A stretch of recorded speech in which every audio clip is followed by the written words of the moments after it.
Go ahead, Mo. Hello, everyone, and welcome to another episode of WXR. New format, new change, which basically we're just going to be recapping and discussing various stuff we've seen and experienced throughout the week to do with wrestling. Joining me as always, Marcus Shadow. Yo. And James Phoenix.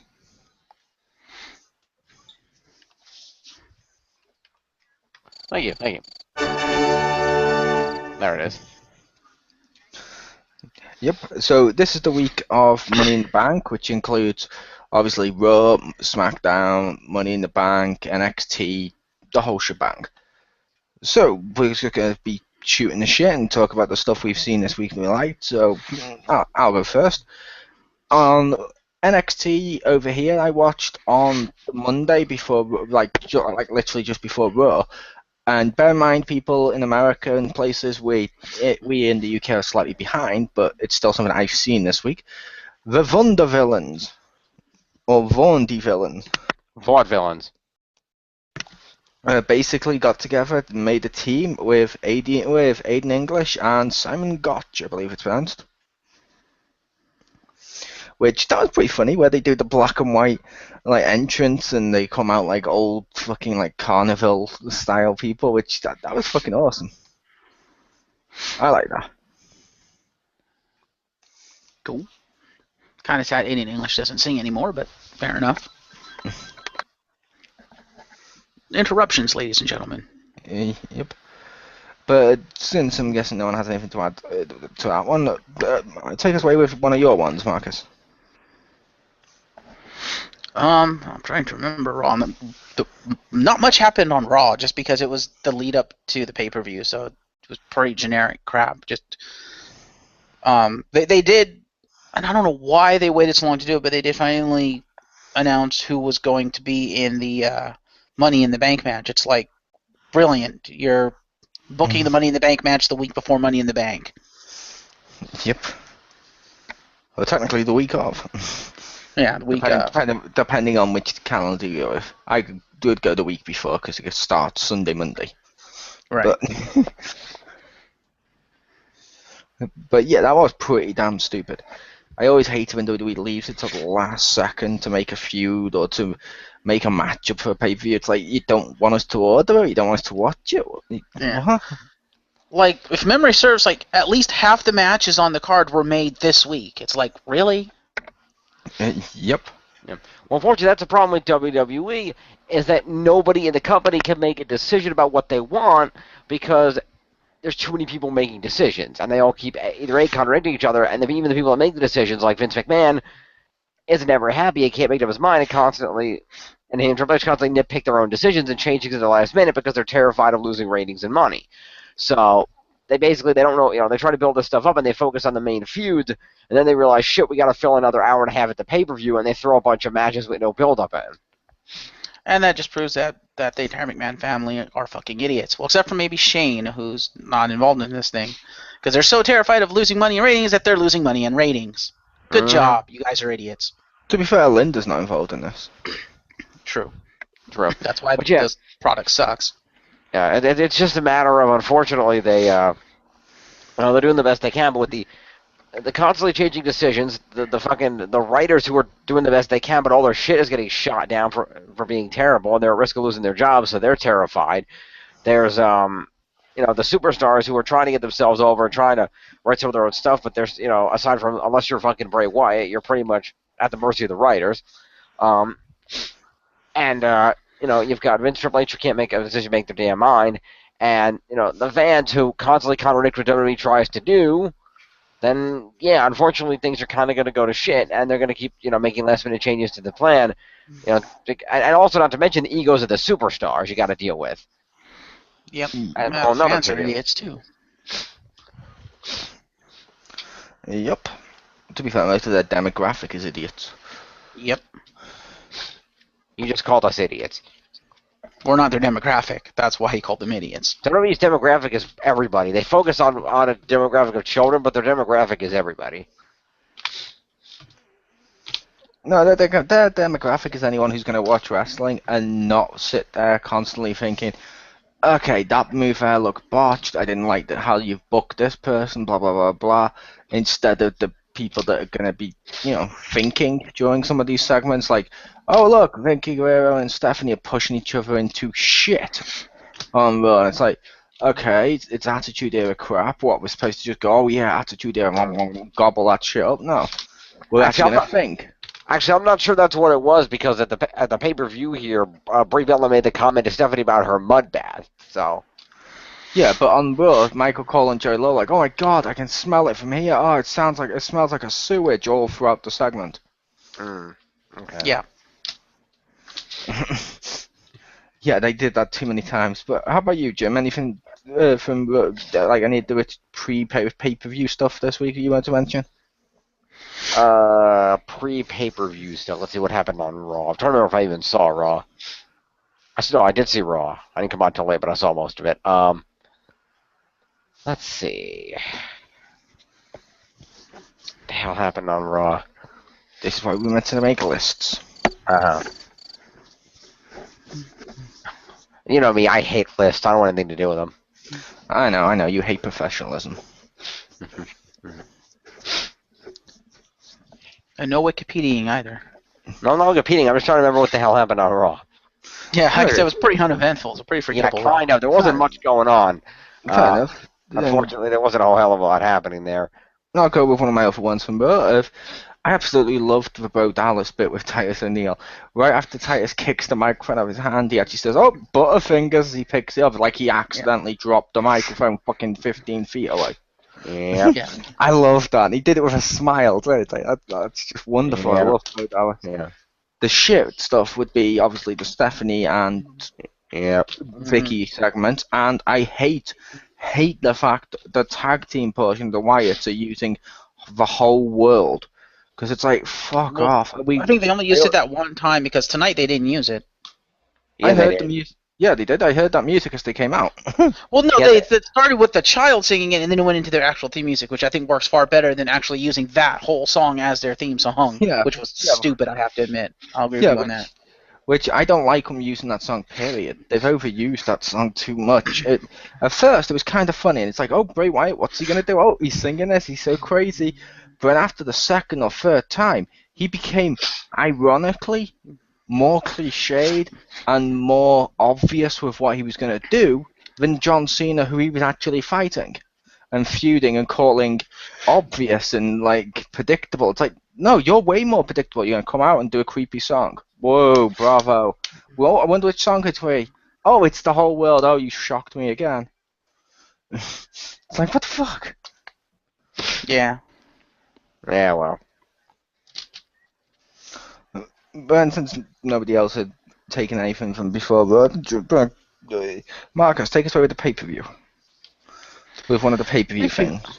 Well, actually, Money in the Bank wasn't a terrible pay-per-view for once. It was actually pretty decent. It had some pretty good matches. I mean, starting right off the bat with the first match of the night, the tag team title match, that was actually a pretty damn good match. And who knew the Wyatts? Who knew Luke Harper and Eric Rowan could actually put on a match of that caliber? I agree. That match made my list as well of the Usos versus the Wyatts. That was actually a pretty good match. I liked that match. I enjoyed it. What do you think, Jim? I agree. It was a great pay-per-view, or at least great compared to most of the pay-per-views in the last, say, 6 months. I thought there was a lot of, there were quite a few. I mean, I was in a couple of shit matches, but most of the matches were not terrible. I wouldn't say they were all good, but they were at least tolerable matches. They were acceptable. What did you think about that match? What's that?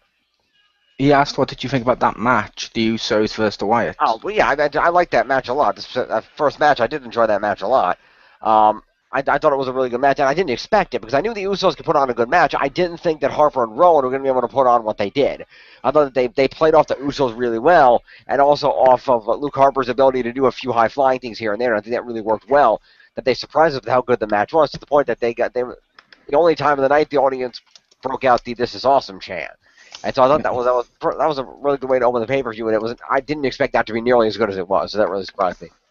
Yeah, I thought that was pretty good. I thought that was a pretty good match. I will say though, this is the first Money in the Bank match. Yeah, the Money in the Bank matches, I wasn't impressed with them. I didn't enjoy the Money in the Bank matches. Really? Or the two ladder matches before anyone gets technical, Right. but I didn't enjoy them. Yeah, they were probably two of the weaker matches of the night. I'll agree with that. I can agree Yep. with that. They did have their moment. Ironically, most of the best matches were either filler matches or the USO match. Yeah. Yeah. Because the Goldust one was pretty bad with Rybaxel. The ladder match was pretty bad. Although the matches that were pretty good were fillers and stuff. Like, for example, and I'm going to mention this because it was on my list. I loved the Adam Rose v Damien Sandow match. That was pretty damn awesome. I mean, come on, it's Adam Rose. He's fucking awesome. He's awesome on the microphone. He's Adam. Yeah, as I said, Adam Rose. He's awesome in the he's awesome on the microphone. He's awesome in the ring, and he put on a great match with Damien Sandow, who I absolutely love when he comes out with his costumes. You mean Adam Rose v Paul Revere? Everyone knows what I meant. But yeah, that was a pretty good match. It was good to see Adam Rose actually wrestle for once. I was like, okay, I've now actually seen kind of what he can do. You know, he's actually fully wrestled a match instead of the little piddly ass squash matches he's been having. Okay, fair enough. That was entertaining. For whatever reason, I still don't like Adam Rose much as a character. I really don't like the character. Cough. I don't know. I don't like the character. I don't like his promos. You know, call me racist or regionalist or whatever you want to call me. Racist regionalist. No, I don't know I called you homophobe. Fine, you can call me that. It's not true, but I don't know if it's his accent or what. I don't think he's any good with promos really, and I think he's been a lot better than he was tonight. Because to me, when he started talking on the mic tonight, he had no energy. I'm like, dude, could you be any more bored? I mean, it was like sitting here listening to Jim read a list. I'm like, dude, really? Show some emotion here. And fuck you. See, I'd say he had emotion because, to be fair, that's one of the things you said about Eller's promos is he has no emotion when he speaks, but he does. The only problem with his promo tonight was the crowd were dead throughout most of the pay-per-view. Crowd sucked. One of the things he does as an entertainer is, like when The Rock does it, is he feeds off the crowd and he loves the crowd reaction, smiles and banters a little bit with the crowd.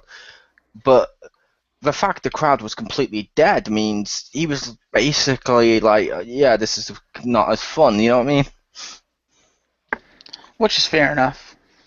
I don't know, maybe just was more pronounced for me because, like I said, I don't like his promos to begin with, and because he felt even less enthusiastic tonight than he usually does during his promos meant, yeah, you sound really fucking bored, dude.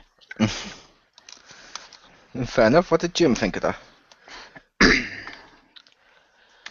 Like I said, unfortunately, because the WWE Network glitched on me, I did not actually get to see the full Adam Rose match, although it's actually on my TV as we speak. And it looks like a pretty good match. I didn't get to hear his little promo because I had it muted when I was talking to you before I looked it up and realized the match was on.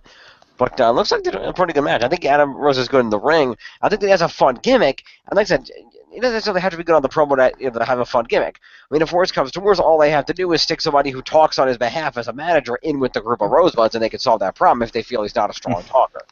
So I think either way, I think they can make his character really work well and be a popular character going forward. A world champion, I don't know, but he could certainly be maybe. I mean, he could certainly be a long-running popular character who people like to see, even if they don't, necessarily immediately think of them in championship reigns. People like RVD, who I know has won the world championship, but most people still don't think of him as a world champion. He could be someone like an RVD or like a Kofi or something that people love to come out and see, and that always has a guaranteed job, but isn't necessarily always in the main picture.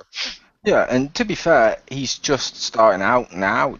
Chances are you're not going to see him in the world's title picture until he's been there for a while. It's like, did you see Austin being in the title picture when he was like stunning Steve Austin with the blonde hair, or the Ringmaster? This is true. True. It's until they find the part that makes eventually all those people that come out of him will probably go, and I can see his gimmick evolving more into, ironically, probably what Jericho's like at the moment. I can see that. That would be cool. Yeah, I could see that. That'd be awesome. And then he has to form an immediate tag team with Tyler Breeze. Yeah, and then like I said, I love him on the microphone, and I love the fact people on Twitter and shit are always posting the fucking, oh, you a rosebud or a lemon? I'm a lemon. Oh, I'm a rosebud. I love that. Mm-hmm. Mm. Don't be a lemon. It's awesome. But how about you, Jim, Yeah. from the pay-per-view? Oh, I was actually going to ask Jim what he thought of Paul Revere over there, since he didn't really mention him. I thought Damien Sandow could, I heard him talk a little bit. He got a funny little promo there. I thought it was pretty entertaining, and I thought the guys, I thought he was good in the match. I mean, Damien Sandow's a great superstar. I'm not sure I'm crazy about this dressing up gimmick. I think it's funny, but I think it's a waste of the talent of a guy like Damien Sandow. I think they could do a lot more with him. But it I is can still kind something. of agree with that. But it is something funny, and it is something that gets him over, and it works that way. It's I don't. It's sort of like what they did with Charlie Haas when he came out dressed as different wrestlers. That was funny too. Or the Big Show? Or the Big Show has done it. Yeah, it doesn't necessarily get anybody over, but it's a funny thing to do, and it gives the superstar something to do, and it makes people want to see him for at least a little while. Eventually, the novelty of it will wear off, and they'll find something else to do with Sandow. But I think it works for now, and if he gets to be on the show, earn a paycheck, and he puts on some decent matches. See, I think it definitely helps to get people over. Like when Big Show was doing it, that made the crowd suddenly go from hating this big giant to really liking him. And that's when the crowd started to get behind him a lot more as a face. Which means True. when they took that away and he was in the main event as a face, you still cheered for him because you liked the guy. Mm. Which I think something like this is what Damien Sandow needed, because his actual character of just being like, oh, I'm so much more intelligent than you and you're welcome and stuff, wouldn't have worked to turn him face unless they did something big like this to ease him into it. Because I could True. totally Hi, see him now Simon. being a face after this. Yes, Jim. For your benefit, Jim, I'm going to make the same comment now that I made during the pay-per-view that I made to Mole. You weren't there at the time. This So gives wait, me let a me get huge Star Trek. no. But the comment is, so wait, let me get this straight. WWE is cutting back costs on all these things, firing people and whatnot, to trying to save money. And then they turn around and take all the money they just saved and blow it on Damien Sandow's costumes. In all Yep. fairness, they could very easily rent those from a costume shop. They could, and I've also heard a rumor that I don't know if this is true or not. Lol, cheat, lol. But I heard a rumor a while back that when was it? A couple of weeks ago or something. But I heard it if basically Damien Sandow pitched this idea to WWE when they were trying to think of a new way of packaging him, and he himself is funding it. Fair enough. Which is cool. Which, if that's the case, bravo to him, 'cause that's genius. Yeah, really. And he seems to be having fun with it, which means it makes it a little bit more believable, because then he actually cares about the quote-unquote product. Mm. Yep, my favorite one is still Magneto. That was Yeah. brilliant. hmm But how about you then, Jim? What's something from the pay-per-view you liked? Something, Or, let's see, or something, didn't? or didn't. Something from the pay-per-view. Well, let's see. Well, something on pay-per-view, I didn't see it initially, but I saw it because the replay is, like I said, running on my TV here. Something I didn't like about Paige versus Funkadactyl #1. Naomi? That match looked like shit. It was. It looked like it was one of it annoyed me because it looked like it had the potential to be good and it just wasn't. Yes. It's like, okay, this is just sloppy. You're falling off the turnbuckle, looking like you don't know what the fuck you're doing. Get off the get off the TV. It's like we know Paige has skill in the ring, and while Naomi is certainly no Paige and certainly no Divas champion, she's proved that she has a decent amount of skill in the ring that she could develop into something more given the opportunity. But the problem is this kind of shit keeps happening, and she doesn't get the opportunity. See, I think with the Funkadactyls, they need to either fire them or put them in NXT to work on something. Because right now they're completely shit. They're probably the worst divas we have. No, that's Eva Marie. No, I think Eve Marie's better than the Funkadactyls. Okay. I don't know. Cameron's not that good. Naomi actually surprised me tonight, because she had some pretty good moments at this. She had some pretty crisp stuff, like when she did that diving crossbody over the ropes. That was flush, man. That was smooth. And like when they were on the mat, and they were doing that exchange of reversal, reversal, reversal, and she reversed it into a submission. That was a smooth transition. I was like, whoa. I didn't know she could do that. So, and yeah, there was some sloppy moments, i.e. falling off the turnbuckle and stuff. But Naomi shows that she has some skill. And like Mole said, they need to develop that skill. But the biggest problem with this match, and Mole and I had a discussion about this during the pay-per-view, and he and I kind of both agreed on this. One of the biggest problems with the Divas in general is the booking. Because Mole has said multiple times to me how Paige is really good in the ring, how she has skill. I have yet to see it because they're booking her completely wrong. They don't let her wrestle. This match is very indicative of Paige's entire Divas title run, of how they've been booking her matches, in that it was nothing but a fucking spot fest. It was nothing but hit this, hit that, hit this, hit that, and then hit some sort of finisher for a win. It's like, no, let her wrestle. If she's really that good, show it off. And right now they've shown me nothing about Paige that screams Divas champion, because they won't let her do it because they're booking her like the basically like your standard WWE champion. Yeah, I don't think it's like your standard champion. That was you and the Fallen Angel who would talk about that. I think that's just generally the fact so far. Who has she gone against? They keep putting against shit people like the Funkadactyls and people who don't deserve to be in the same ring with her. It's like you could take... They'll let her outclass them. Yeah, that's not necessarily true. That's like, really, did you walk away with CM Punk versus Brock Lesnar thinking, oh yeah, that was an amazing match because of CM Punk? Or did you leave thinking that was completely shit because Brock Lesnar held the match down? Yeah, that's fair enough, but Khali v. Shawn Michaels. But the point I'm making is the way they're booking it, it's making it look like Paige is holding the match down. Like I said, Paige didn't impress me at all during this match. She hasn't impressed me at all in any of her matches.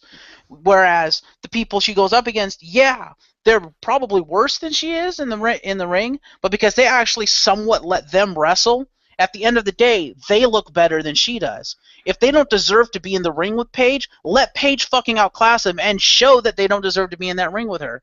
But they're booking it like a spot fest. They don't give her the chance to outclass them, and it makes her look really, really bad. Yeah, but the big problem with them is the big problem with that logic is when you actually go to have the moves done to you, that is as big, if not bigger, than actually performing the moves. Which means the reason Paige is held down and the reason Paige is basically getting her ass kicked for most of it is because if Paige was to pull out, like, say, her submission moves or one of some of her more technical moves, and the other person can't actually, like, tuck herself properly and would get injured, that would be stupid. True. So they have to do it that way, which means Paige is doing that to basically make the other one look better. It's the only way of making the other one look better so that they can shine. It's like in the Shawn Michaels Khali match. He spent most of the matchup allowing Khali to just destroy him because he could sell the damage. They need to put her in the ring against people like Summer Rae, or hell, as much as I'm not a fan of her, Emma, or hell, bring Natalya back up for it or something like that. They don't need to keep putting her. Yeah, they don't need to keep putting her against these fucking rejects. Yeah, but. I agree. Anything else you wanted to mention from the pay-per-view, Marcus? I assumed you probably had a couple. Yeah, I could. I thought we would just go round robin order, but okay. We were. That was from Jim's. Yeah, I'm the one that mentioned the Divas match, so we're back to you. I thought Mole would go next because I kicked it off. Yeah, I started you off with the pay-per-view. Yeah. All right. Well, let's see. Was there anything else of real note? Because, like we were discussing beforehand, the actual ladder matches weren't that great. I mean, they were enjoyable to watch, but they weren't anything special. The Ryback match just shouldn't have existed. The Rusev match should not have existed. Layla. Yeah, although in relation to the Rusev match, I just want to give a shout out to Lana for being able to scream in a Russian accent. Yeah. Yay for pointing out the thing I mentioned to you. Bravo. You're welcome. Also, well, wasn't it you who... It was either you or Jim, one of you two, noticed that Rusev might have cracked a rib because he was bleeding internally? I believe that was the Fallen Angel. Was that the Fallen Angel? Hi, Fallen Angel. Wish you could be here. If he's Should be bleeding awesome internally, how did you see it? It came out of his mouth. Oh, fair enough. Or did you not notice he was bleeding from the mouth? I didn't notice it was bleeding from the mouth. Yeah. Oh. I liked the Summer Rae v Layla with special referee Fandango. May not have liked the ending, but that was a pretty good Divas match. Layla's okay, pretty. yeah. Layla's pretty bad. I mean, she's better than some of them on the roster, like we mentioned before with the Funkadactyls. But Summer Rae's pretty good, and that matchup was fun. And at the end, when Summer Rae was actually crying over the loss, she was actually showing emotion. It didn't seem like the fake crying divas do, where they're not actually crying; they're just screaming. Oh yeah, she did a good job. Summer Rae, though, is another prime example of what we were talking about with Paige, of the fact that, again, another diva that you were looking forward to seeing, Mole, come out of NXT. You said she was really good in NXT, and I believe you that she's good, but she has never had a chance to show how good she is in the ring because they won't fucking book her right. Watch NXT. You have the network. You said when I get the network, I'll start watching NXT. You get the network and you don't watch NXT, and then you're complaining that you don't get to see NXT quality matches. No, I'm not complaining I don't get to see NXT quality matches, although that is a complaint because I'd love to see those kind of quality on Raw. But my complaint is that they've brought them up now to Raw and SmackDown and to the main roster, and they're now booking them like they did in NXT, according to you. Like I said, I haven't seen it, so I can't attest to it. But it's like I like how Summer Rae's been booked. See, I like the gimmick. The gimmick is okay. The feuds are okay. The fact of the matter is, since they've brought her up, her matches have been kind of shit. And that's not because of her. Again, it's because of the booking. It's because of their booking for the gimmick instead of the wrestler. It's like, let her wrestle. If she's got this incredible talent, let her use it instead of portraying her like a complete shit waste of space. Like I said, I would kind of agree. Well, some of the matches have been alright. And like tonight's match, Summer Rae v Layla, better than the Money in the Bank ladder matches. I can kind of agree with that. But did you have anything else you wanted to say then, Jim? I will say I will say nice job WWE on having the most injuries I've seen on a pay-per-view in a long time. Mm-hmm. Let's see what we got. I'm pretty sure RVD hurt himself. Orton got his skull busted open with a ladder. Let's see what else. Broken rib. Rusev got broken ribs, and whether he was Ambrose got separated his shoulder. Yeah.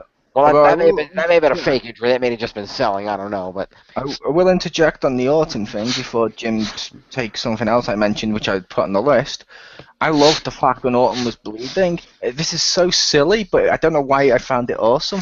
Cena put a C on his chest in Orton's blood. yeah, that was weird.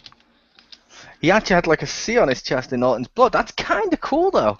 I don't know why. That's kind of cool. Mm. Are you sure it was Cena who did that? Are you sure it wasn't Orton who did that on Cena? What? You think he was trying to make an O and just passed out from blood loss like Sideshow Bob? I should have used a pen. I don't know. I assumed it was Cena because it's a perfect C on his chest. So I assumed it was Cena because it's C for Cena. Mm-hmm. I thought when Cena picked Orton up to set him up for the AA, Orton's head was near Cena's chest area. I thought the blood just accidentally wiped off, and it just happened to be a C. It could have been that too, but it looks like he put a C on his chest. It does. I choose to believe that version because it sounds more awesome. Yeah, I want to believe that because it's like when Brock Lesnar destroyed Hulk Hogan during the Ruthless Aggression era, picked up his blood and just smeared it across his chest. I like to think Cena got a bit of blood on him and just went C on his chest. There you go. Also, If he had more, he might have done the "You can't see me" logo. There you go. I'd also like to say I'd like to think that happened to Orton because the latter was in a conspiracy with Orton's arch nemesis Table. Yep. Yep. I think that about covers the pay-per-view, doesn't it? Pretty much.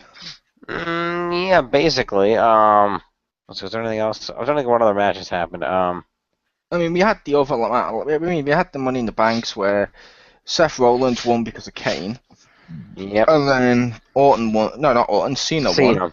Cena won, but Orton almost won because of Kane. But then Yep. Cena managed to win and get down both belts while the Authority looked on. Yep. And I have to disagree with that. Not because Cena won, although granted I really didn't want him to win. I have to disagree with that because he comes in and AA's Kane, and I have to call bullshit on that because Kane was probably the freshest superstar out there. I find it hard to believe that Cena could just pick him up and do that without Kane like wiggling free. It's like, Yeah, really? but he took him from behind. He did it from behind. It's like all the times Austin stunners people out of nowhere. He turned around, quickly grabbed him, and did it. So Yep. I'm thinking it's the surprise element that did that. Yeah. No, but he picked him up, then he turned to face the right way before doing it. It's like the amount of time Cena took before actually delivering the move. Kane should have been able to get free because Kane was barely injured. Because he didn't do much during that match. He got taken out pretty early. Mm.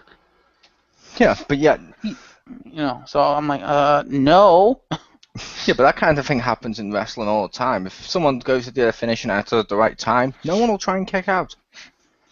Yep. It's weird, but it's almost like it's staged. Almost. Yeah, I mean, Yeah. the other problem I had with it, though, is that it was Kane.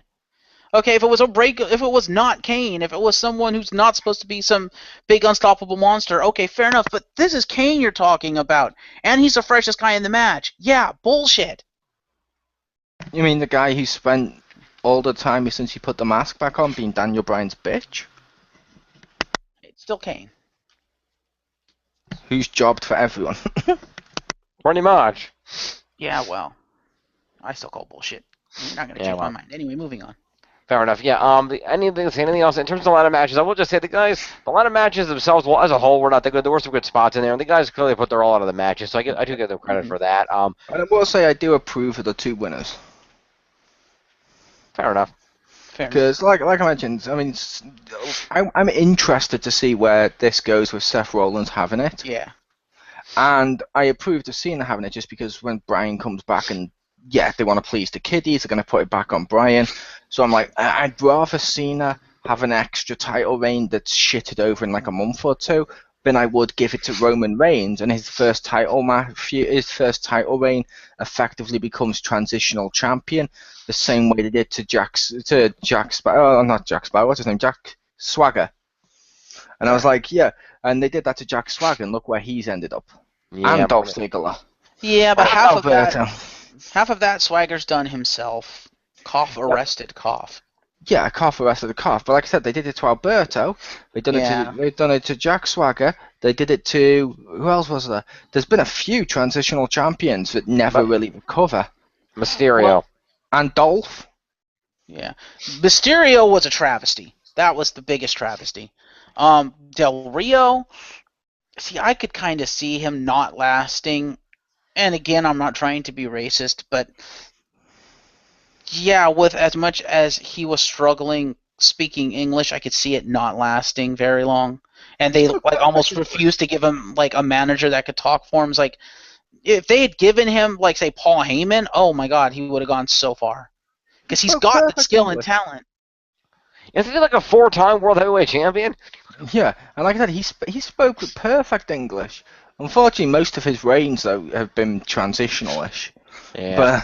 But See, yeah, like I said, in he- normal he- everyday, yeah, he speaks English, okay, but when you put him in the ring and he's supposed to be main event after he's supposed to be the champion, and you want him to verbally go toe to toe with John Cena, yeah, I'm sorry, that's not going to happen. It's going to make him look like a joke, and it kind of did. See, I liked him on the microphone because it's kind of cool. I mean, one of the W's in WWE is supposed to stand for world. It makes sense to have different accents and different races as champion. Yep. Oh, absolutely. I'm mean, not saying he shouldn't have been champion because he's Mexican, not at all. No, but I like Mysterio cough. Because he sounds Mexican. Yeah, no, but I would like to make the point that you're complaining that Alberto Rio is not good and won't be the champion because it's hard to understand him. I'd like to point out that the Ultimate Warrior has been the fucking champion. Nobody understood him. That is also true. That's true. I don't know. I was just. For that matter, if we want to talk unintelligibility because of accent, the Iron Sheik has been the champion. This is true. But I don't know. I'm just looking at it from this day and age. Champion has to be marketable, and part of that marketability is being able to to basically go toe to toe with the best on the mic, to be able to be marketable outside of the WWE, and part of that is being able to do other kinds of promotional stuff and ad stuff, and you kind of can't do that in America without being able to speak English. I mean, He it's a speaks sad English. fact, but it's a fact. He speaks English, and his Not as promos well weren't as that John bad. Cena. And his promos weren't that bad. He didn't need to do the promo speaking because he's one of those that he came out in the flashy cars, and you hated him when he was meant to be a heel because he was just a pompous, aristocratic bastard from a different Yeah. country. It Yeah, worked. It's like all you needed to know was my name is Alberto Del Rio. it's like You Orton. needed to know, and you hated him. Yeah, it's like Orton. Orton's been champion, and he very rarely spoke at one point when he was champion. He was just coming out and doing like the psychotic looks. Yep, that is true. Yeah, but the difference is Orton can talk if he needs to because people can actually understand him when he talks. He may not be the greatest on the mic, as we all know. He kind of does suck. Yeah. But at least he can speak English. I mean, and I know it's a petty thing, but I mean, I'm thinking at it from the perspective of why WWE, might choose him over someone else, and I'm taking a look at it and saying from WWE's perspective, I don't think he's as marketable as someone like John Cena or CM Punk or Daniel Bryan, and I think that's one of the big reasons, and that's one of the things they look at for marketability, which is why I said, as good as he is in the ring, because don't get me wrong, I love watching him wrestle. He's fucking awesome, but he's just not marketable as a champion, and I saw that coming out of the way. I was like, yeah, he's good. He's not gonna last. Yeah, but to be fair, Daniel Bryan's shit on the microphone. All he's got is a one-word catchphrase that people can chant. No, but he's marketable in other ways, whereas Del Rio didn't have that broad marketability. I would have to ask, how is Daniel Bryan marketable in other ways when his whole gimmick was the fact he didn't look like other superstars and couldn't be marketed in the exact same ways because he's a wrestler in the same way of Benoit. Not anymore. They changed that, but also because the way they built him up, the WWE fans are like completely behind him. He's one of the most marketable people in the business at this point because of how they've completely changed his character, and I think we can all agree for the worse. Yeah, but I was saying that's in WWE. With Alberto, you were saying because he's not marketable outside of WWE. How is Daniel Bryan marketable outside of WWE? Because if other companies want to pick somebody from WWE who can sell their shit, it's going to be the guy who's marketable to the most WWE audience, because let's face it, the only reason they get someone from the WWE is to get that demographic, and Daniel Bryan is the man that, aside from Cena, that will get that demographic because he's that marketable to the public at large. Yeah, there's Cena, there's the Miz. Daniel Bryan at large to the public that don't watch wrestling is just a guy with a homeless man's beard. Yep. That's the other thing. I think they need to cut his hair and bring him back to where he was when he first debuted. But yeah, yeah. And the same thing with Alberto Del Rio. He's marketable to the public because if you haven't noticed, and within the next 10 years, the minority is going to become the majority. There's a lot of Hispanic people that are from countries like Mexico, Honduras, Guatemala, countries down there. That like superstars like Alberto Del Rio, that's like I hear a for them that live the life they live. They know what's going on down there. Hell, Del Rio is one of the biggest stars in Mexico as Dos Carlos. He's got marketability internationally. Yeah, plus on the microphone, he's not quite as good, but he's almost pretty much like Eddie. Yeah, I mean, how many people week in and week out, tuned in to hate him so that he could flash that grin of his and just go, my name is Alberto Del Rio, but you already knew that. Yeah, I like Del Rio. He needs to start saying that again. That was awesome. Yep. Yeah. I don't know. I just think there's just certain things that will keep people from getting the title reign they deserve, and I think that's one of them. Especially when you're talking about the international, it's like, okay, yeah, they're marketable in this country or that country or whatever, but first and foremost for WWE, I think, and I can't speak for WWE, but it'd be my guess because they are an American company, they have to be marketable to America. If they're not marketable to America first, then they're not going to be marketable as a WWE champion.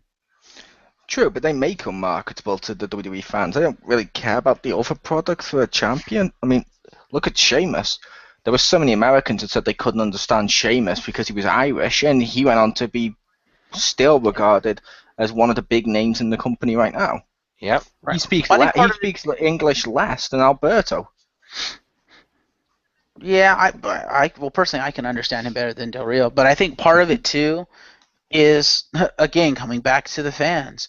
It's because whenever they try to market somebody or push somebody that maybe it's like English as a second language type thing, like for instance Del Rio, who comes from Mexico, so obviously Spanish first. When they try to market someone like that, the fans won't respond favorably enough to him or respond enough to him. Period. To make him marketable because they'll always bang on the fact that they can't understand him. And I think one of the big things is, if the fans are reacting to him because they can't understand him, that's not a good thing. They need to be able to understand him and react to him because they understand him, and they hate him because they understand him. But if the fan reaction is, we don't understand what the fuck this guy is saying, we want the title off him, that's not good for business. It is if he's heel, but no, it's with the Alberto thing as well. He's also been really unlucky. Yeah, because every time he's champion, the crowd do get behind him. They even cheered him when he was a major face at one point, and they booed him when he was a heel. But then WWE decides to then just take him and feed him to like a returning Cena or a returning Orton or something like that instead of continuing with that, that's what he suffered from the most. Is probably bad luck. And the difference between him and Sheamus is he's not friends with Triple H. Yeah. How they fed him to fucking Batista. Yeah. Yeah. And Ziggler, unfortunately, I like Ziggler, but unfortunately, I don't think he has the skill to be main event. He doesn't. The way Ziggler oversells everything he does in the ring, Ziggler's going to be crippled in about 3 years, and we're never going to see him again. Well, the thing is, Ziggler is now fucking screwed because the one thing he did well, he doesn't do well anymore because now we have Dean Ambrose who does it better. So yeah, Ziggler's fucked. Pretty much. I can agree with that. Because that is one thing I can say about the Money in the Bank match that impressed me was the way Dean Ambrose sold stuff, like sold hits and Impact. I'm like, damn, this guy's good. Yeah. I will say I absolutely 100% loved Dean Ambrose's promo going into the match as well with the shaky cam and stuff. That was awesome. He was a good promo. Perfect form tonight. So his promos, they're not always great, but that one it seemed to be almost perfect on like every note, if that makes sense. Yep. Yeah, Dean Ambrose was awesome tonight. He was. But that was this week in wrestling. Next week we'll be doing it again for Raw and stuff. Can I just real, because we do need obligated to mention it. I think we all would just like to give props to Randy Orton RKOing a dude that he just pulled off a ladder. Yeah, that was pretty cool. That needs to be mentioned, and that needs to be in 2K15. Listen up, 2K. I'm talking to you. Also, Well, did you want to mention the quick TNA news before you sign off? No, I'm good. Okay then. I didn't see the TNA news because you're the one that mentioned it to me. Nope. Fallen Angel mentioned it to you. Really? I could have swore you mentioned some stuff. Why do you constantly think all the guys with accents are the same in this company? Jesus Christ. He hates anyone with a different accent. He hates anyone with a different accent. Racist. Because I was muted for most of the pay-per-view. All right, take us home. Let's get out of here. Yeah. Okay, join us next week when we discuss Raw and anything else that's happened during that week, and that one will be hosted by Marcus Shadow. See ya. Bye, everybody.